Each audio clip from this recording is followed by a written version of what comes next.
Olá, meu amigo. Estamos aqui para continuarmos a trabalhar com os chamados direitos fundamentais, que é o alvo do nosso estudo neste encontro. E estamos trabalhando aí com regras gerais acerca dos direitos fundamentais. Então, neste momento, vou lhes apresentar mais algumas regras gerais que costumam ser cobradas em prova. Nós temos aqui algumas questões bastante relevantes aí em relação aos direitos fundamentais, inclusive com uma incidência bem forte. Primeiro tema que eu quero trabalhar com vocês diz respeito às chamadas dimensões dos direitos fundamentais. É possível que na sua prova outro termo seja apresentado como sinônimo de dimensões, que são as gerações. Se você encontrar gerações ou dimensões, tanto faz, são sinônimos. Só que a doutrina mais moderna tem preferido a utilização do termo dimensões, exatamente para evitar que se imagine que, por meio de gerações, uma geração substituía a outra. Quando nós falamos em dimensões, nós queremos dizer que o caráter dos direitos conquistados ao longo do tempo, eles têm um caráter de complementação. Então, uma dimensão foi complementando os direitos da dimensão anterior. Mas aí você pode estar pensando, Daniel, não entendi nada que você falou, porque eu não sei o que é dimensão, não é verdade? Olha só, dimensão dos direitos fundamentais é uma verdadeira análise histórica da construção desses direitos. Então, com o passar do tempo, a humanidade ela foi pleiteando, foi conquistando, foi lutando por novos direitos. E nisto a doutrina tem conseguido encaixar e dividir esse período de conquista em dimensões dos direitos fundamentais. Nós vamos trabalhar com aquilo que há de mais moderno em termos de dimensões de direitos fundamentais, apesar de algumas delas não terem ainda sido cobradas em prova. Mas, por ser uma coisa mais recente, é possível que a qualquer momento você encontre na sua prova. Nós vamos trabalhar aí com 5 dimensões dos direitos fundamentais. A primeira dimensão dos direitos fundamentais é a chamada dimensão da liberdade. Como assim, Daniel, liberdade? São os primeiros direitos conquistados pela humanidade, os direitos de liberdade. São aqueles direitos que foram conquistados como o sentimento mais almejado à época. É só você se reportar historicamente, aquela matéria que a gente estudou na quinta série, sexta série, onde você tinha imperadores, você tinha, em alguns lugares do mundo, pessoas que detinham todo o poder sobre o restante da coletividade. E isto permitia que essas pessoas poderosas excedessem esses limites ou a atuação do seu poder. Eles eram geralmente arbitrários. Um cara só, ele criava a lei, ele executava a lei e julgava quem não executasse aquela lei. Então, isso dava margem para a arbitrariedade muito forte. Por esse motivo, historicamente, nós podemos relembrar de vários acontecimentos que demonstraram este poder autoritário do Estado. O direito de primeira dimensão ele vem como um primeiro nível de direito fundamental, um primeiro grupo de direitos fundamentais que visavam impor limites à atuação do Estado. Então, quando você garante a liberdade ao indivíduo, o Estado passa a não poder interferir nessas liberdades. Daí a doutrina dizer que os direitos de primeira dimensão são direitos individuais. E por que individuais? Porque cada direito que foi sendo concedido no que tange à primeira dimensão objetivava atingir cada indivíduo em espécie dentro da sociedade.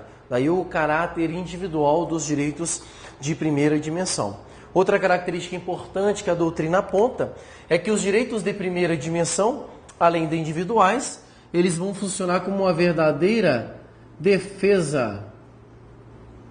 Uma verdadeira defesa do indivíduo em relação ao Estado. Então, os direitos de primeira dimensão criam um bloqueio, uma proteção do indivíduo em relação aos atos do Estado. Na mesma medida, o Estado fica impedido de agir diante da garantia de liberdades. É só você imaginar. Imaginemos um Estado onde você tem liberdade de pensamento, liberdade de consciência, liberdade religiosa. Diante desta liberdade como garantia fundamental, o Estado não pode impor o exercício, a crença em uma só determinada religião. É por isso que a liberdade, ou seja, os direitos de primeira dimensão, eles vão ter um caráter negativo. Negativo em que sentido? O Estado, ele passa a ter uma postura negativa diante dos indivíduos. Uma postura negativa que o impede de agir diante da norma prescrita dos direitos fundamentais. Então, nós temos aqui algumas palavrinhas mágicas que são verdadeiras características dos direitos de primeira dimensão, que é uma dimensão que já foi cobrada em prova. Tranquilo? Podemos então agora ir para a segunda dimensão?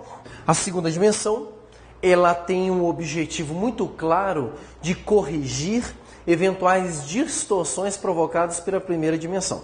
É só você imaginar o seguinte: quando você concede liberdade para as pessoas que estão numa sociedade, a tendência é que algumas pessoas consigam se sobrepor sobre as outras, tendo em vista que você tem um ambiente de liberdade.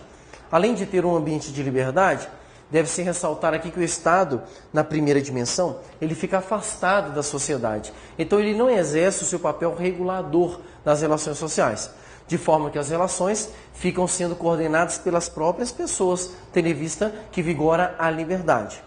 Ora, se eu dou liberdade para os indivíduos de uma sociedade, inevitavelmente eu vou provocar um fenômeno chamado de desigualdade social. É isso mesmo. Então, os direitos de segunda dimensão, como eles vêm para corrigir estas desigualdades, nós dizemos que eles são direitos de igualdade.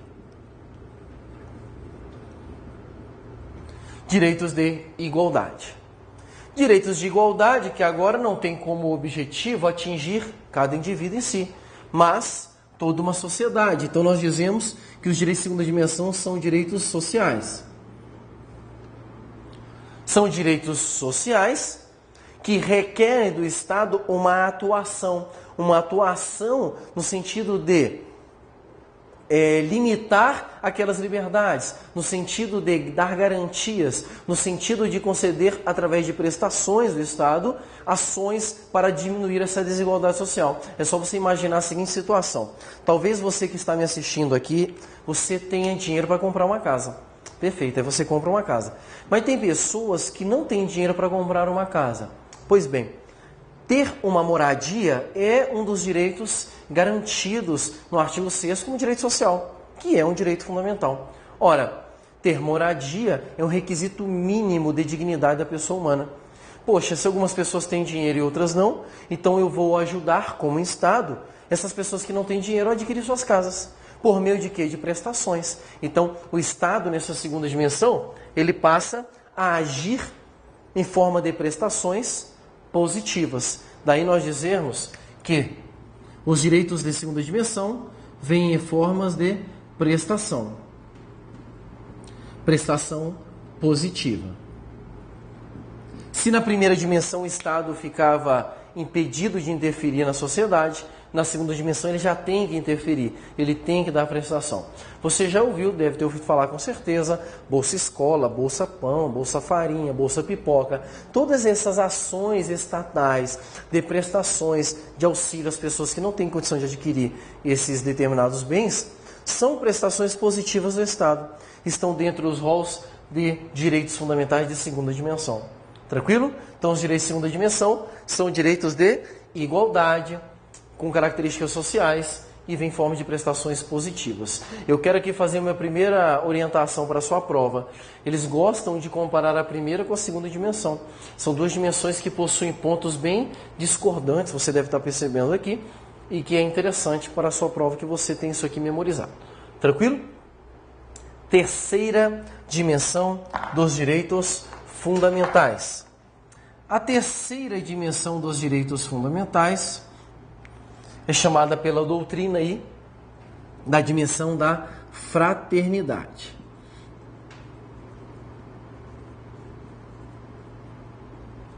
Basta imaginar que alguns dos direitos conquistados tanto na primeira como na segunda dimensão tiveram uma aplicabilidade maior em alguns países do que em outros.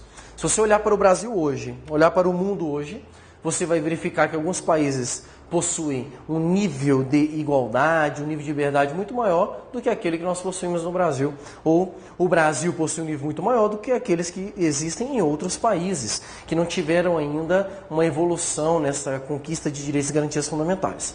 Ora, os direitos de terceira dimensão, eles vêm com este objetivo. Qual que é o objetivo? O objetivo de compartilhar num sentimento de solidariedade aqueles direitos conquistados num determinado local com outros estados que não conquistaram ainda. E essa questão, eu particularmente acho que vai ser uma questão muito bacana para as provas. Por quê? Por causa do momento que nós estamos vivendo hoje no mundo. Quem não está acompanhando aí a Revolução Árabe que está acontecendo em vários países do mundo? O que as pessoas estão lutando? Pelo que elas estão lutando? Pelo que elas estão brigando?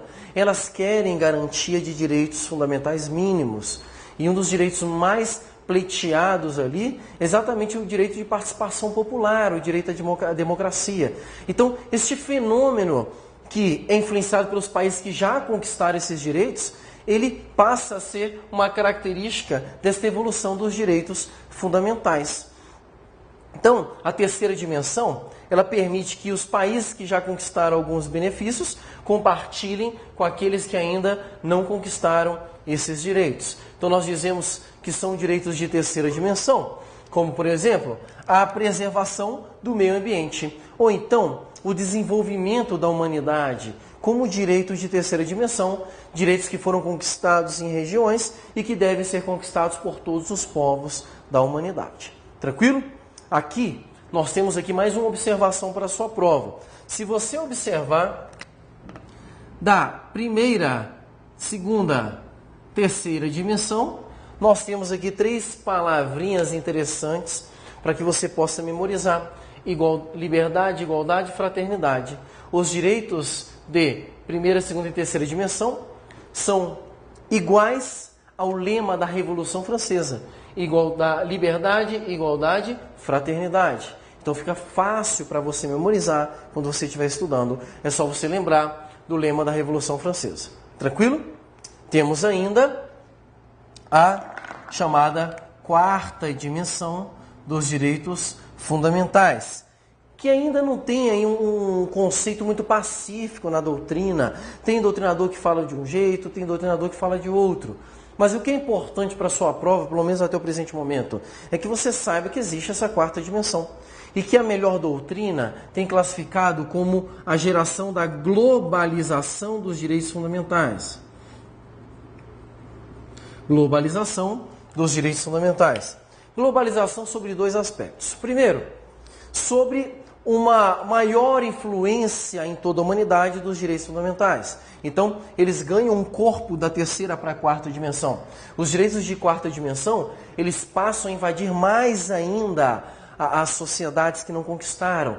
O melhor exemplo, e até que eu já até comentei um pouco, é dessa crise que está ocorrendo com os países ditatoriais, em que a sociedade busca pela democracia. A democracia é um nítido direito de quarta dimensão, porque ela é fruto desse desejo social, desse desejo coletivo de participação popular da vontade do Estado. Então, alguns países conquistaram a democracia, outros não. Aqueles que não conquistaram estão se esforçando para adquirirem uma melhor efetividade desses direitos.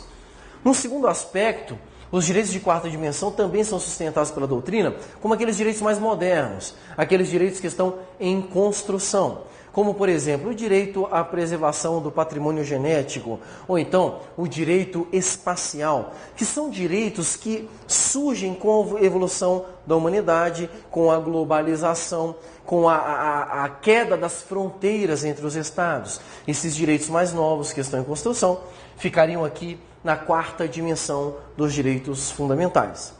E por último, nós temos como última geração, adotada por parte da doutrina, é a chamada quinta geração dos direitos fundamentais, que consiste apenas na preservação do direito à paz.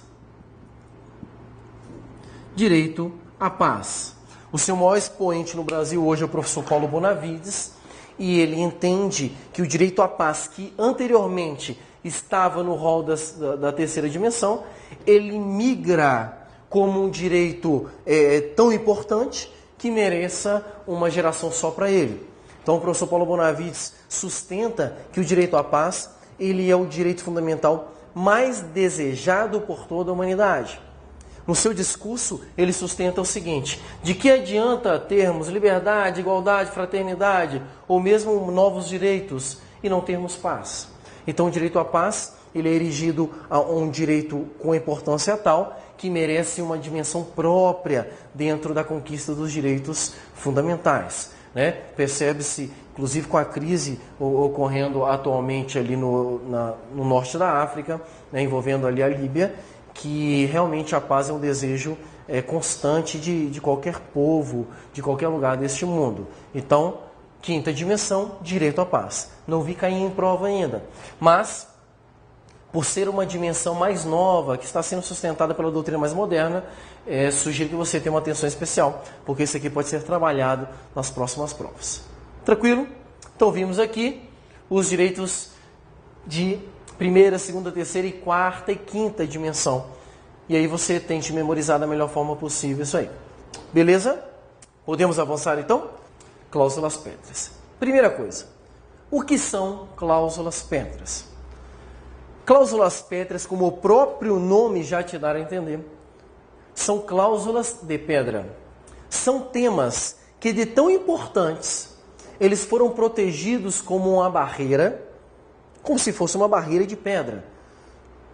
E o grande objetivo dessa barreira é impedir que estes temas sejam retirados da Constituição Federal por meio de emendas à Constituição.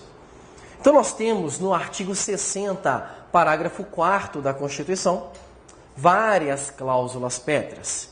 Então observe na sua tela agora o artigo 60, parágrafo 4º. E você vai perceber que são cláusulas pétreas: o princípio federativo, o voto direto, secreto, universal e periódico, a separação dos poderes e, no inciso 4º, os direitos e garantias individuais. Pois bem, os direitos e garantias individuais, e aqui a nossa atenção vai se focar nesta cláusula pétrea, né? Conforme o texto expresso da Constituição, é considerado uma cláusula pétrea. Logo, não se pode retirá-lo do texto constitucional. Direitos e garantias individuais. Eu só chamo a sua atenção para uma questão que já foi cobrada em prova, em que se trabalhou com a seguinte coisa. Falou assim, olha, todos os direitos fundamentais são cláusulas pétreas, certo ou errado? E muitas pessoas falaram certo, né? Falaram certo porque não perceberam a sutileza do peguinha dessa questão. Porque o texto constitucional diz que são cláusulas pétreas apenas os direitos e garantias individuais. Direitos e garantias individuais são espécies dos direitos fundamentais. Logo, segundo o texto da Constituição Federal, não são todos os direitos fundamentais que são protegidos por cláusulas pétreas, mas apenas aqueles de caráter individual. E o STF sustenta ainda que serão protegidos por cláusula pétrea ainda que esses direitos individuais não estejam no texto constitucional. Uma questão muito interessante para a sua prova. Apesar deste entendimento já ter sido trabalhado em prova, e é um entendimento mais seguro, que cláusulas pétreas são apenas aquilo que estão previstos na Constituição como sendo cláusulas pétreas, nós temos tanto na doutrina como no próprio Supremo Tribunal Federal uma corrente que entende que a proteção sobre os direitos individuais, no que tange a cláusula pétrea, deve ser estendida a outros direitos fundamentais. Temos julgados no STF que garantem aos direitos sociais, por exemplo, a proteção de cláusulas pétreas. Então é importante que você saiba que teria essas duas possibilidades. Nós temos aí, no texto constitucional, como cláusula pétrea, direitos individuais. Mas, segundo a doutrina e parte da jurisprudência, também seriam considerados como cláusulas pétreas outros direitos fundamentais, numa tentativa de ampliação desta proteção para todos os direitos fundamentais. Fica essa observação para você, né, porque já caiu das duas formas em prova. Então, dependendo do nível de prova que você vai fazer, você vai encontrar uma ou outra questão. Tranquilo? Questãozinha bem simples, bem facinha para a sua prova. Beleza? Temos outro tema aqui. Este tema, um tema aí de suma importância para a sua prova. É um tema que nós temos dado uma dedicação especial, até porque algumas bancas têm se dedicado até num aprofundamento maior deste tema aqui em prova, e o que se torna uma questão muito bacana para a sua prova. Diz respeito à chamada eficácia das normas constitucionais. A nossa análise da eficácia das normas constitucionais vai partir do pressuposto daquilo que está escrito, previsto no parágrafo 1º do artigo 5º, o que eu não vou ler com você agora.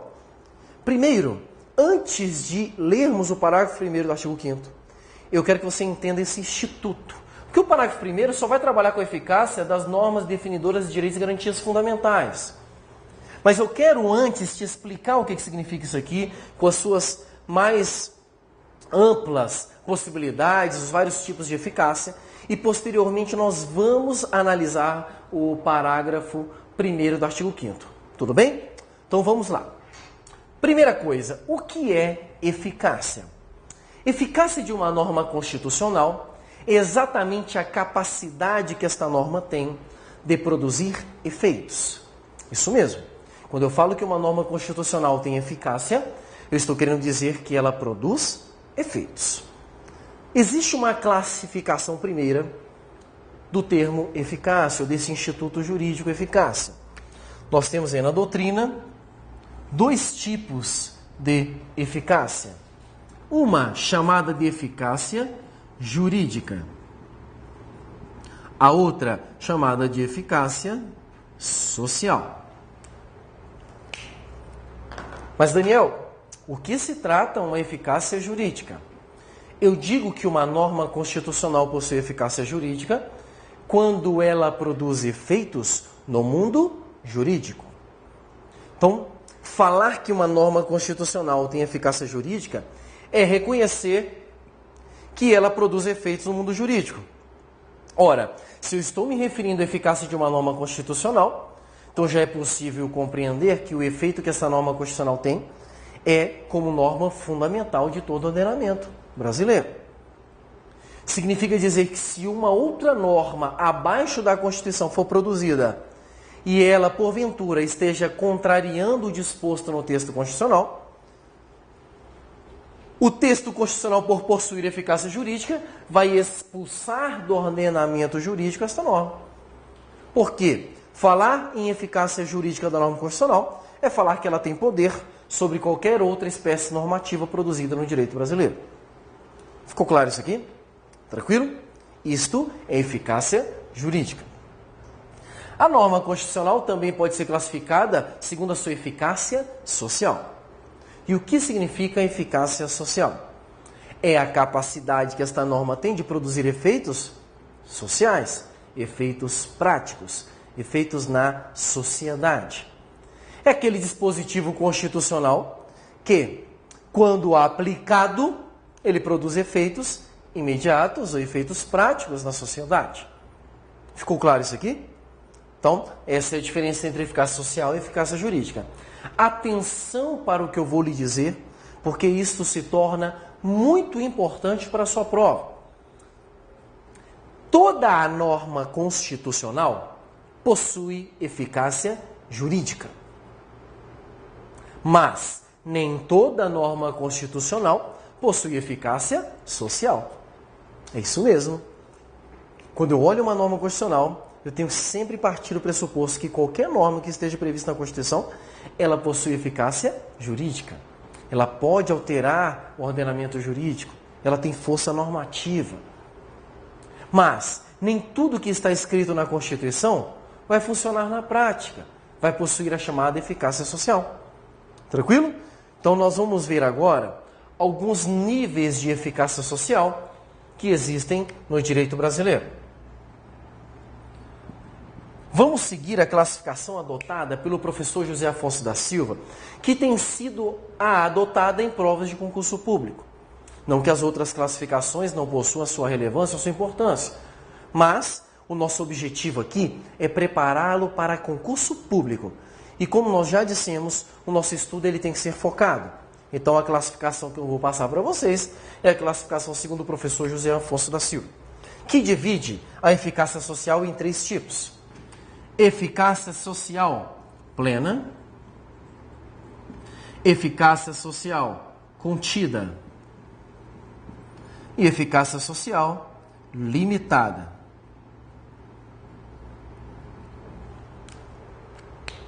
O que é uma norma constitucional com eficácia social plena?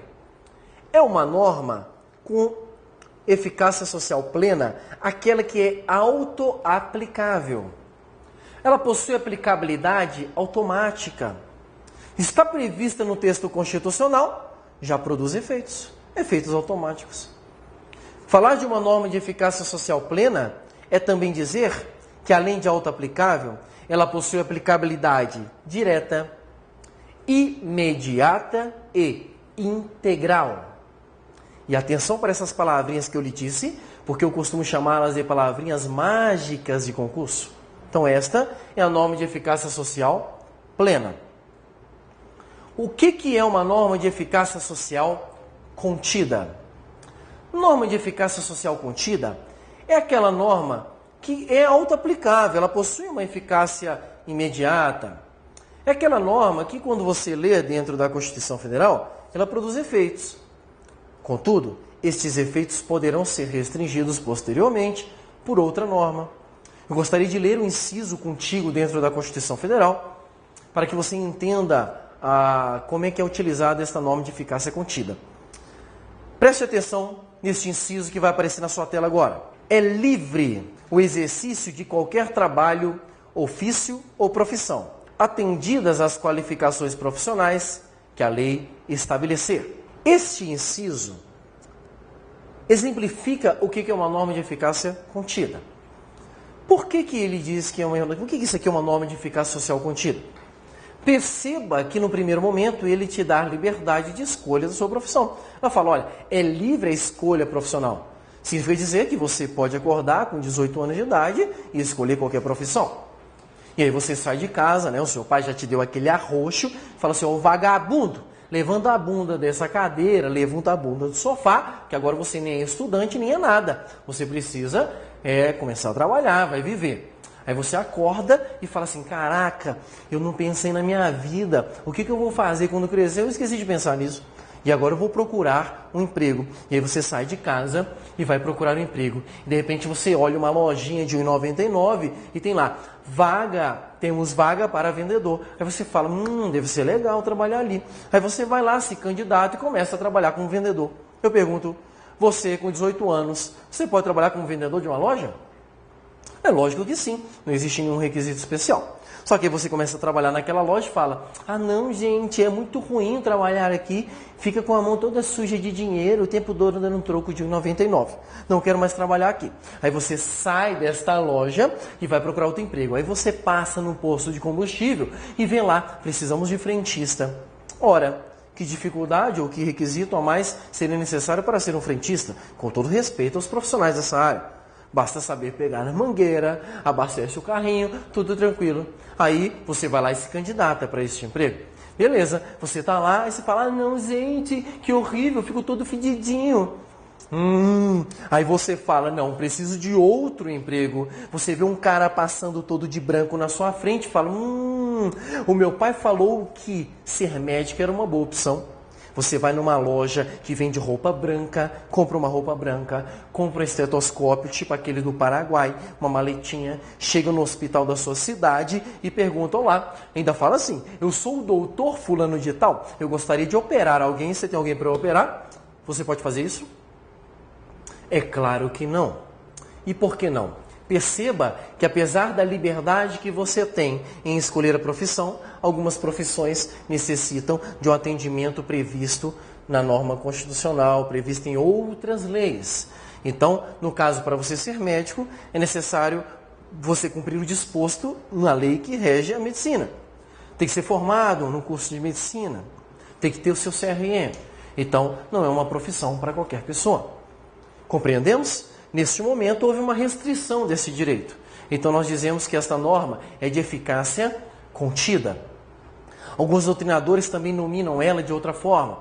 Eficácia restringível ou redutível. Se você ver este termo, se você encontrar na sua prova este termo, são sinônimos de eficácia contida. Atenção para as palavrinhas mágicas da eficácia contida.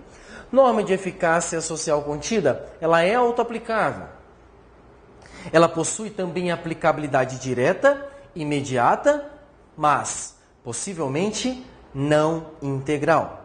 E é exatamente neste ponto em que vai diferi-la da eficácia plena da eficácia contida.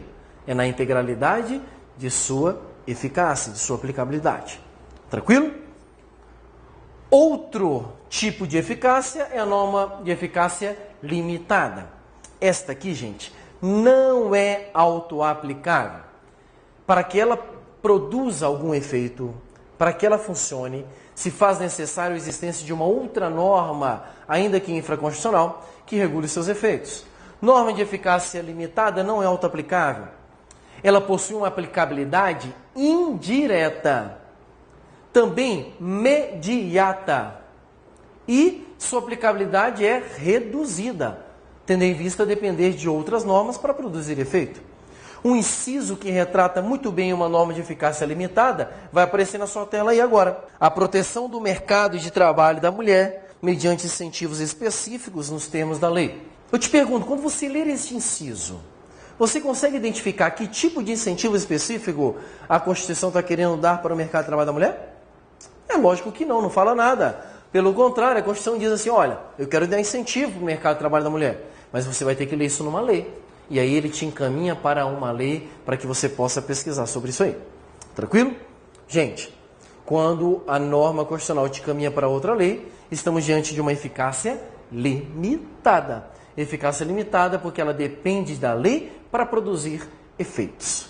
Tranquilo? Este é um exemplo de norma de eficácia limitada.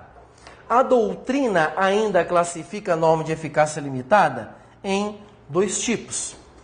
Eficácia limitada de princípio institutivo ou organizativo e norma de eficácia limitada de princípio programático.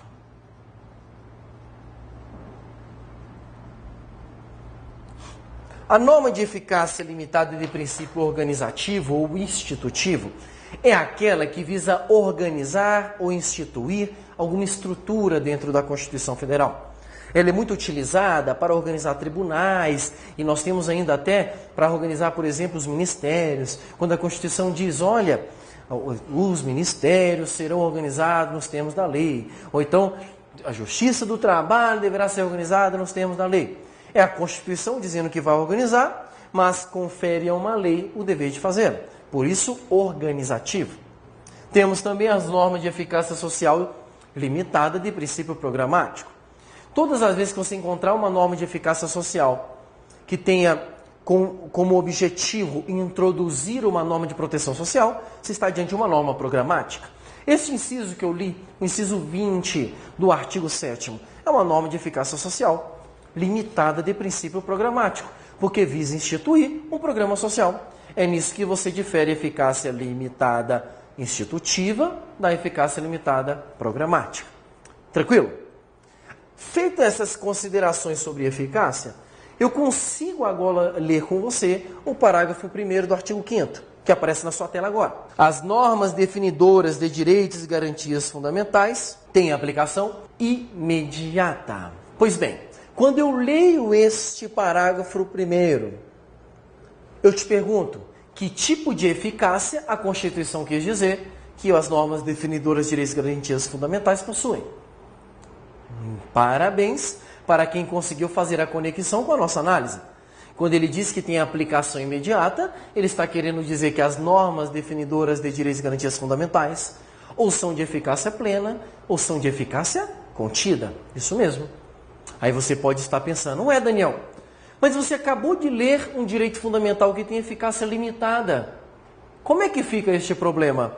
Eu sigo a Constituição ou eu sigo a prática? Muita atenção. Se porventura cair na sua prova a cópia do parágrafo 1º, você não tenha dúvida, marque correto. Por quê? Porque ele está copiando a literalidade da Constituição, sem problema algum. Entretanto, sou examinador, aquele examinador feito em laboratório que quer te sacanear. Ele objetivar te pegar, saber se você estudou mais e falar assim, olha, todas as normas de direitos fundamentais ou são de eficácia plena ou contida. Você vai marcar o quê? Errado. É lógico que está errado. Por quê? Porque apesar da Constituição querer que todas sejam de eficácia plena ou contida, na prática, nós vamos encontrar inúmeras normas e direitos fundamentais que têm eficácia limitada. Então, muito cuidado com essa questão na sua prova, porque ela já foi cobrada desse nível.